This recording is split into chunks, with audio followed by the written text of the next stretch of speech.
Aujourd'hui, c'est Otaku Sataka, Shiranui, Ghostbuster Kurenai et Ghostbuster Kurenai Unlimited.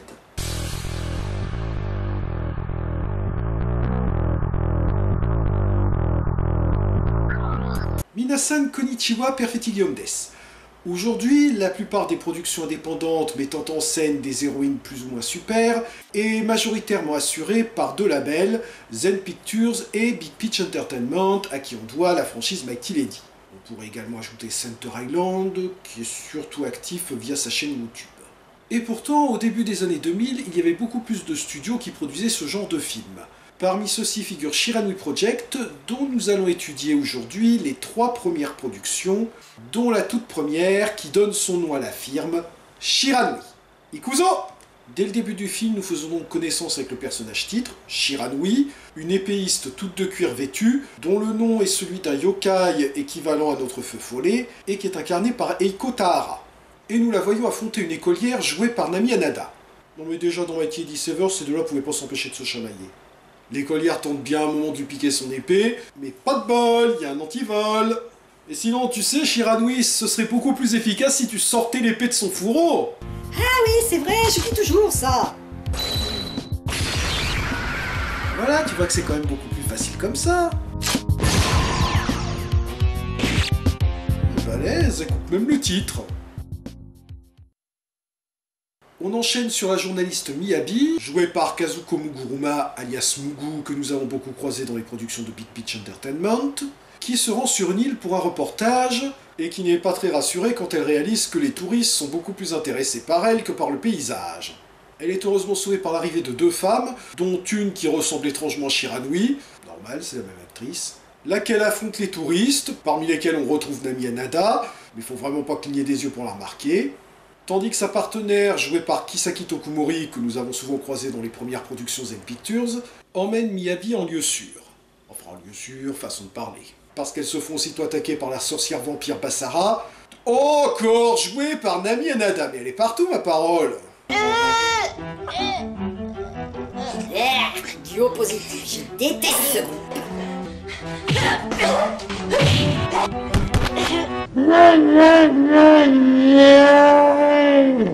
Plus tard, quand Eiko... Oui, elle a pas de nom, alors autant l'appeler par le nom de son interprète.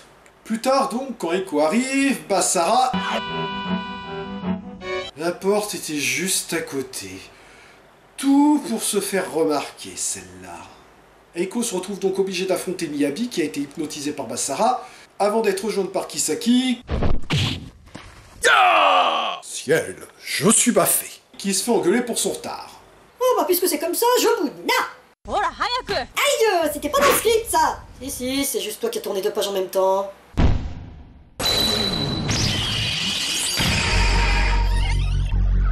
Les deux fusionnent alors pour devenir Shiranui, Ta gueule, c'est magique. Kikaot Miyabi, avant de one-shotter Basara. Et le film se termine quand Miyabi reprend connaissance et découvre que ses notes et photographies ont été effacées par Kisaki, qui lui a quand même laissé un message en mode Nananananer. Korede Owarida. Bon, comme vous le voyez, l'intrigue de Shiranui est assez minimaliste. En même temps, un film de 10 minutes, on n'allait pas adapter l'intégralité des Rougon-Macquart. Néanmoins, il introduit plutôt bien le personnage principal et un univers assez mystérieux, nous donnant ainsi envie d'en savoir plus. Dommage donc qu'il n'y ait jamais eu de suite. La grosse qualité du film, ce sont évidemment les très bonnes scènes de combat. On voit bien que les acteurs et actrices ont tous une solide formation de combattants et de cascadeurs. Même s'il y a quand même 2-3 passages où on voit qu'ils font exprès de se louper. Vise à côté, esquive par précaution. Et c'est assez rare de voir Nami Hanada jouer les méchantes, mais elle le fait super bien, alors qu'elle est adorable en vrai.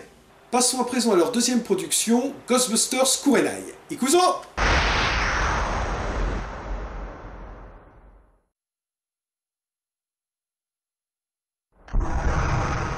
Le film débute alors qu'une journaliste fait de l'exposition, tandis qu'une certaine Ana Sakurai, jouée par Kisaki Tokumori, est poursuivie par des ghosts, c'est-à-dire des humains cybernétiquement améliorés. Ah d'accord, le film s'appelle Ghostbusters alors qu'elles affrontent pas des fantômes mais des cyborgs. On sent à peine qu'ils ont choisi le titre pour surfer sur le succès de la série des années 70. Anna conduit les gosses jusqu'à sa sœur Kurenai, qui avale un M&M sans les attendant. et Kurenai buste les ghosts, dont un qui est également joué par Kisaki Tokumori, mais qui se change en mec pendant le combat. Bon, en réalité, c'est parce qu'ils avaient que 2 acteurs pour jouer les 3, donc il y en a un qui joue 2 agresseurs, et il lui fallait donc une doublure pour le plan où on voit les 3 ensemble. Comme vous le voyez, les gosses font de jolies étincelles quand ils meurent. On retrouve ensuite les sœurs Sakurai, alors que Kurenai, dont le nom signifie rouge sang et qui est à nouveau interprété par Mugu, décide d'entraîner sa sœur Anna, dont le prénom signifie fleur. Ils l'ont pas fait exprès, ils l'ont pas fait exprès.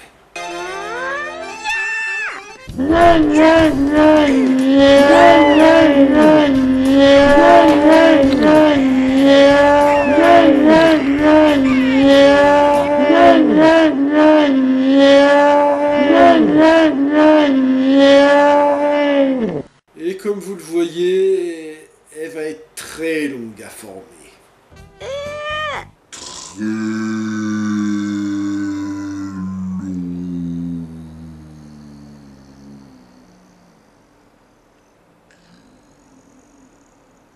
On a ensuite une scène de remplissage où Anna fait ses courses tout en faisant de l'exposition, parlant directement au spectateur, ce qui surprend un peu sa sœur d'ailleurs. Hana, omae dare to shabettelu nda? Puis Kurenai lui explique que ces M&M's sont des médocs qui dopent ses capacités physiques, mais que... Non, Obélix, tu n'auras pas de potion magique. mais qui sont mortels pour la plupart des personnes. On le sent à peine venir le moment où Anna va être obligée d'en manger un pour sauver sa sœur. Kurenai part ensuite interroger un indique joué par le réalisateur du film, lequel succombe à une crise de combustion humaine spontanée. Ah, c'est ballot, si seulement il y avait un plan d'eau dans lequel il aurait pu plonger. Oh tiens, c'est quoi ce truc juste derrière? C'est marrant, on dirait de la flotte. De son côté, Anna récupère le M&M's que sa sœur a acheté dans la poubelle, et est largement dépassée. Il ne peut plus rien. Nous arrivons d'affreux maintenant. C'est alors qu'elle se retrouve face à la gosse responsable du meurtre de ses parents, jouée par Ayako Ino, que nous avons déjà croisée dans certaines productions de Big Pitch Entertainment. C'était notamment elle qui était la suite actrice de Leopardio et de Spider dans Mighty Eddie Severs. Mais elle joue aussi dans des productions plus friquées, comme la très bonne série Shogeki Go Raigun, dans laquelle elle est la suite actrice de Sho. Et j'aime beaucoup sa façon de se battre, jouant sadiquement avec sa proie, tout en démontrant sa supériorité, en faisant le moins d'efforts possible.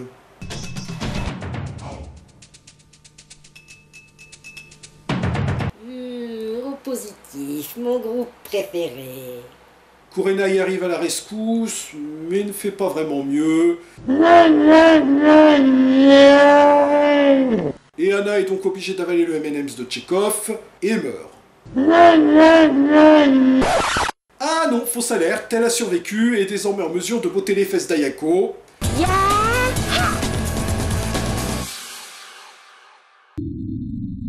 Anna wins. Friendship.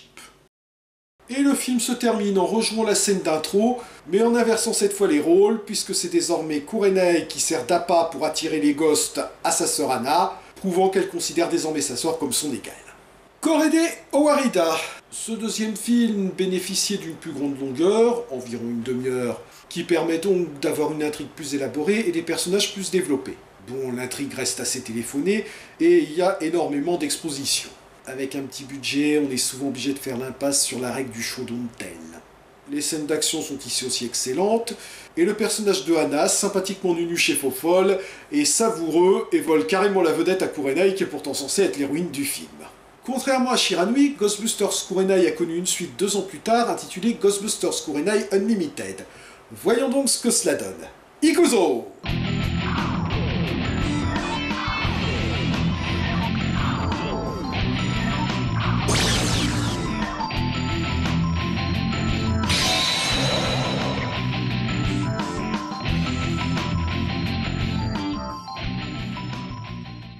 Le film a été tourné 2 ans plus tard, donc l'action se passe 2 ans plus tard.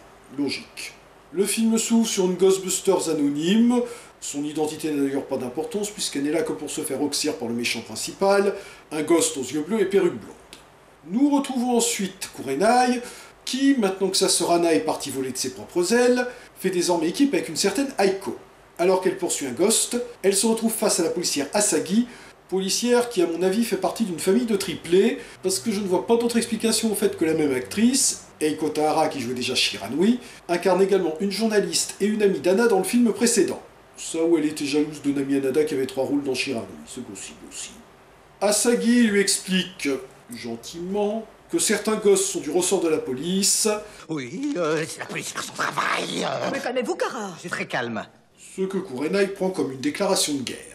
Et comme vous le voyez, maintenant que ça serait plus là, c'est à son tour d'en faire des tonnes pour compenser. En même temps, c'est pour ça qu'on t'aime, nos goûts. A partir de là, Kurenai va donc prendre un malin plaisir à mettre le plus souvent possible des bâtons dans les roues d'Asagi. Yo, 遅かったな。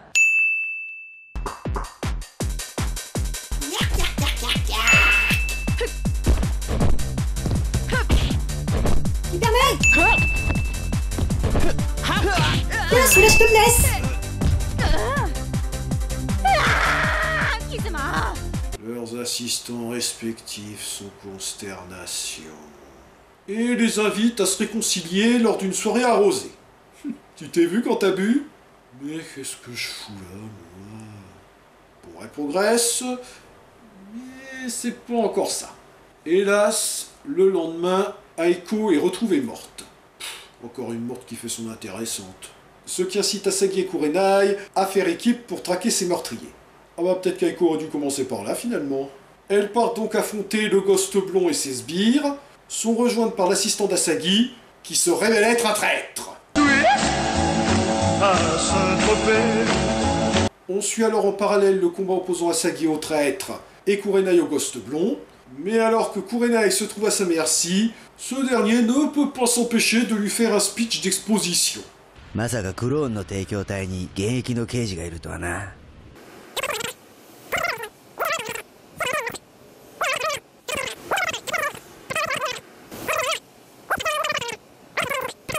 Bla bla bla bla bla bla bla bla.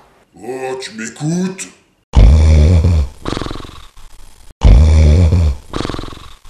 Ce qui laisse à Kurenai le temps de récupérer et d'avaler un M&M's.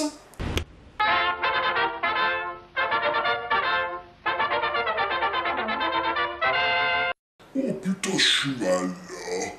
Elle reprend le combat, et d'ailleurs vous remarquerez que, selon les scènes, elle est tantôt le nombril à l'air, ce qui n'était pas le cas dans le premier film d'ailleurs, et tantôt elle porte un collant couleur chair. Ah, et puis ça, à mon avis, c'est pas du maquillage, à mon avis, elle a dû se blesser en tournant les scènes de combat. Comment ça, c'était une excuse pour que je zoome sur ses fesses?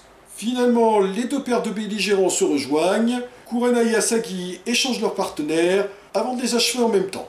Et le film se termine alors que Kurenai reçoit un appel de sa sœur Anna, qui a complètement changé de voix entre-temps. Faut dire aussi que c'est justement entre les deux films que Kisaki Tokumori a complètement arrêté de cinéma. Alors je sais pas trop par contre si c'est parce qu'elle a arrêté de métier, pour changer de carrière ou se marier, ou si elle est décédée, je sais pas. Je sais pas du tout ce qu'elle est devenue. Korede Owarida, cette deuxième aventure de Ghostbusters Kurenai, comme la précédente, a un scénario assez simple et est un peu alourdi par de longs discours d'exposition.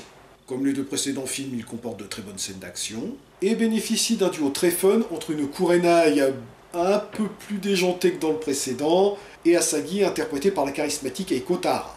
Alors d'accord, le titre Ghostbuster n'est absolument pas justifié étant donné qu'elle est à base des cyborgs et non des fantômes, mais quitte à faire une version féminine de Ghostbuster, ça vaut toujours mieux que... Ces trois films ont bénéficié de 2 éditions, une première en single et une deuxième compilée sur un seul DVD intitulé Shiranui Project First Stage Sakuinchu. Un reproche cependant, cette compilation ne reprend pas les making-of qui étaient présents sur les éditions single, et c'est dommage car c'est toujours sympa de voir comment ont été préparées et tournées les scènes d'un film, avec de temps en temps des moments assez cocasses, comme une des actrices qui s'arrête en plein milieu d'un combat pour s'excuser d'avoir marché sur le pied de son adversaire. De toute façon, non seulement les versions singles sont quasi introuvables à présent, mais en plus, maintenant que Shiranui Project a mis la clé sous la porte, même la compilation commence à devenir difficile à trouver. Sans compter qu'à cause de son âge, il commence à y avoir quelques ratés à la lecture, hélas. Si cette vidéo vous a plu, merci de la partager, de la pouce vériser et d'éventuellement soutenir la chaîne par un don sur mon compte Tipeee. Et je vous invite à retrouver mes critiques de séries sur Tokuona et mes critiques de bande dessinée sur Casse Critique, où je parle de Q-Mysteries, un manga consacré aux enquêtes de l'experte polyvalente Riko Rinda et de son partenaire, le journaliste Yuto Ogasawara. Jane!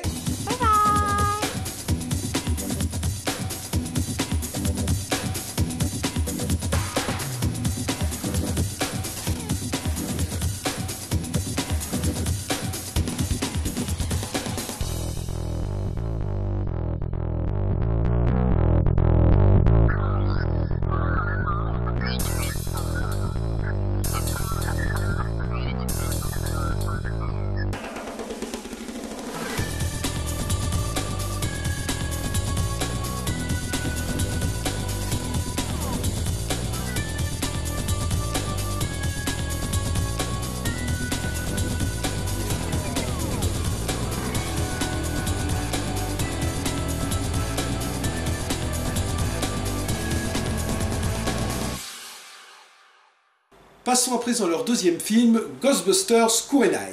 Ikuzo! Gâcheuse de prise. Ils sont